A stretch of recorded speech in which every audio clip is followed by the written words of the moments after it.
Good morning, dear students. Today we are going to study a poem, geography lesson, its question answers and its word meaning. And this poem we have already written in your notebook. So last time I was unable to explain it because of low connectivity, so I decided to make a video on it.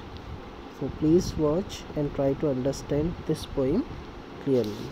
At first, this poem is written by the poet is, as you can see, Zulfikar Ghosh. So its name is Geography Lesson. It is a very beautiful poem. It is called a geography lesson because this poem is based on geographical things like longitude, latitude, land, mountains, as you study in your geography. So we are going to start it. There are some lines, some opening lines for you, and there are some questions for you.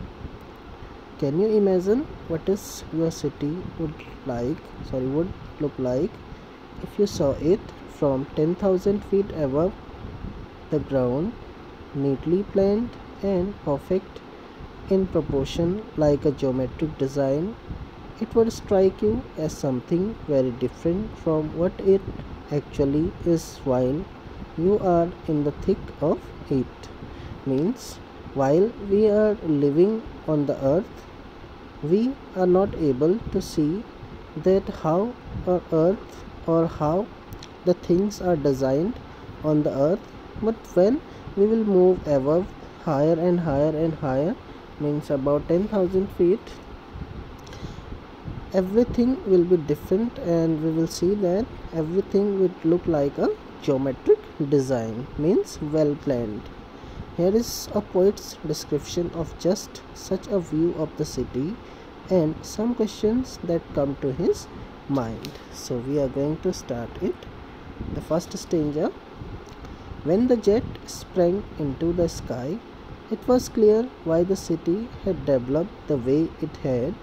Seeing it scaled 6 inches to the mile, there seemed an inevitability about what on ground had looked haphazard, unplanned and without style when the jet sprang into the sky. So in the first stanza,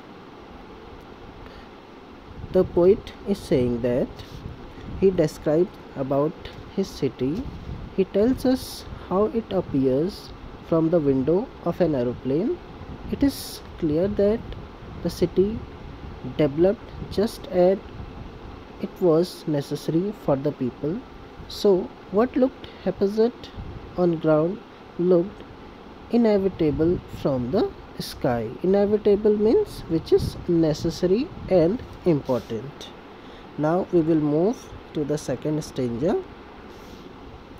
When the jet reached 10,000 feet, it was clear why the country had cities where the rivers ran and why the valleys were populated. The logic of geography that land and water attracted man was clearly delineated. When the jet reached 10,000 feet. Now what happens in the second stanza? Now the plane rises to a height of 10,000 feet. The poet can see the logic of geography. He can see why the cities in the country have grown along the rivers. The valleys are populated for the same reason. It is land and water together that attracts the people. Means, as you have already studied in your history also, wherever there will be rivers, the human beings will attract towards the water and land. Now we will move to the next one. When the jet rose 6 miles high, it was clear the earth was round and that it had more sea than land. So in this one, when the plane rises still higher 6 miles up, the earth looks round. from that height, it is clear that the earth has more sea than land. However, one question remains unanswered, that it is difficult to understand why people hate and kill one another. In the next one you can see, but it was difficult to understand that the man on the earth found causes to hate each other, to build walls across cities, and to kill from the height. It was not clear why. So the poet is also asking a question to himself or to the readers, that thus it is easy to understand the logic of geography from a height, that the rivers and the water and the land attract the human being. However, it is very difficult to understand that why human hate one another. This is a mystery. This remains a mystery, and it is not clear from the height also.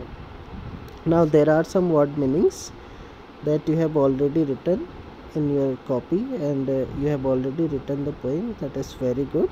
So this chapter ends here. You have already done the question answers of this poem. So study it, watch this video, and read the text again and try to understand this poem.